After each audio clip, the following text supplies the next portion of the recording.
The book of Ezra, Chapter 1.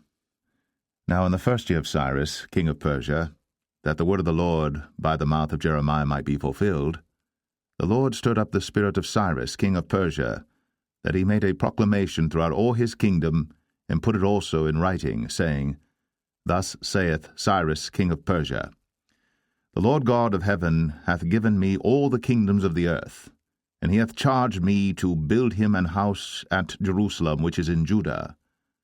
Who is there among you of all his people? His God be with him, and let him go up to Jerusalem, which is in Judah, and build the house of the Lord God of Israel. He is the God which is in Jerusalem. And whosoever remaineth in any place where he sojourneth, let the men of his place help him with silver, and with gold, and with goods, and with beasts, beside the freewill offering for the house of God that is in Jerusalem. Then rose up the chief of the fathers of Judah and Benjamin, and the priests, and the Levites, with all them whose spirit God had raised, to go up, to build the house of the Lord which is in Jerusalem. And all they that were about them strengthened their hands with vessels of silver, with gold, with goods, and with beasts, and with precious things beside all that was willingly offered. Also Cyrus the king brought forth the vessels of the house of the Lord, which Nebuchadnezzar had brought forth out of Jerusalem, and had put them in the house of his gods.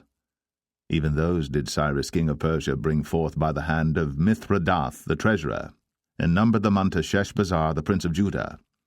And this is the number of them: 30 chargers of gold, 1,000 chargers of silver, 29 knives, 30 basins of gold, silver basins of a second sort, 410, and other vessels 1,000. All the vessels of gold and of silver were 5,400. All these did Sheshbazzar bring up with them of the captivity that were brought up from Babylon unto Jerusalem.